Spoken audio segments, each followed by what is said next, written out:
الجبری مطابقتونه x مثبت منفی y کل په توان د n دغه یو برخه یو افاده ده بل افاده دغه ډول د x په توان د n مثبت منفی y په توان د n بل افاده ده. اوس یو مثلث چې د پاسکال مثلث په نام یادیږي تحلیل کوو. در رسم شروع کیږي یو شاوخوای په دوهم سطح بیا یو او یو دغه دواړه یو او یو سره جمع کوو په میانځ کې کیږي دوه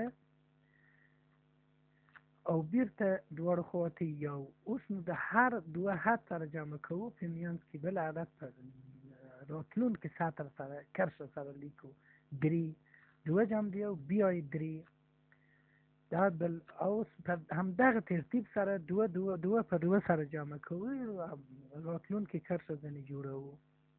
بله څلور بل یې دغه او بل یې دغه سطرونه چې تکمیل شو دا مثلث چه شی دی؟ دا مثلث عبارت د هر سطر ضرایب د x جمع د y کل په توان د n او اول سطر x جمع د y کل په توان د n ضریب د x جمع د y کل په توان د صفر د یو ده. دوهم سطر یو او یو د x جمع د y کل په توان د یو. دریم سطر یو درې یو د دریم سطر x جمع د y کل په توان د دوه x جمع د y کل په توان د یو وینو چې یو بیا یو راغی x جمع د y شو. بلی x جمع د y کل په توان د درې خپل ضرایب د دریم سطر نه اخلي یو دوه یو او په همدې ترتیب x جمع د y کل په توان د درې خپل ضرایب د دریم څلورم سطر څخه اخلي.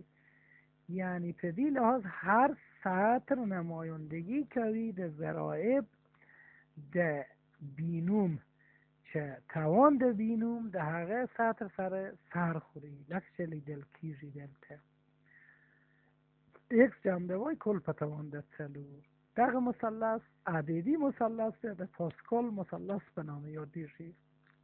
فاکتوریال حاصل د ضرب د n عدد طبیعی شروع د یو نه تر n پوری دلته لیکل کیږي n فاکتوریال.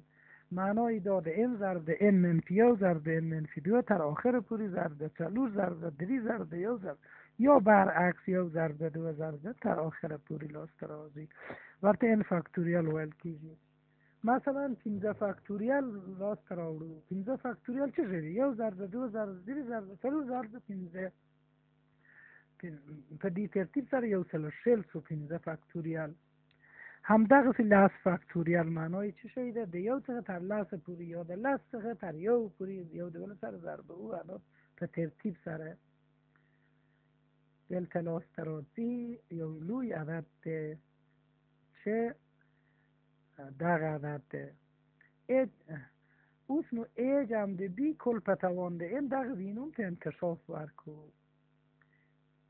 بله بینو چې په هر حد کې اول حد کې په توان د ا دوم حد کې یو عنصر یو عدد ځنې کمیږي د توان نه په بی بیا یو عدد علاوه کیږي او ضرایب هم دغسې n پر یو فاکتوریال n ضرب n منفی که پر دو فاکتوریال په همدې ترتیب سره ضرایب لاسته راځي.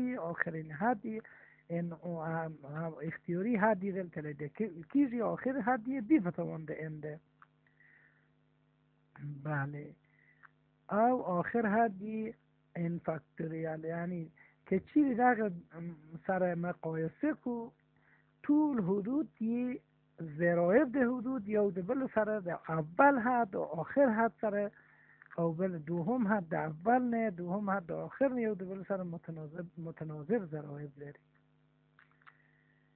او ا په توان د n منفی بی په توان د n دغه سره کولای شو تجزیه کو ا منفی بی که یو قوس او بل قوسی دغه جالب افاده لاسته راځي ا په توان د n منفی یو تر آخر پوری او آخری راځي بی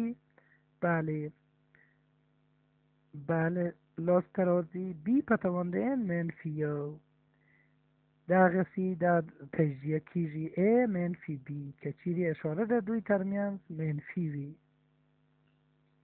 A په توان د n مثبت B په توان د n څنګه تجزیه کوو که چیرې n تاق وي دغه قابل د تجزیه ده په دغه ترتیب سره چې موږ لرو A جمع د B په بل قوس کې هغه حدود ده چې د مخه مو A په توان د n منفي B په توان د n مو لیکل مګر علامات یو د بل سره یا په ترتیب سره متناوب دی، یعنی نوبتی دی، یا علامه مثبت دی بل علامه منفی ده. تشکر.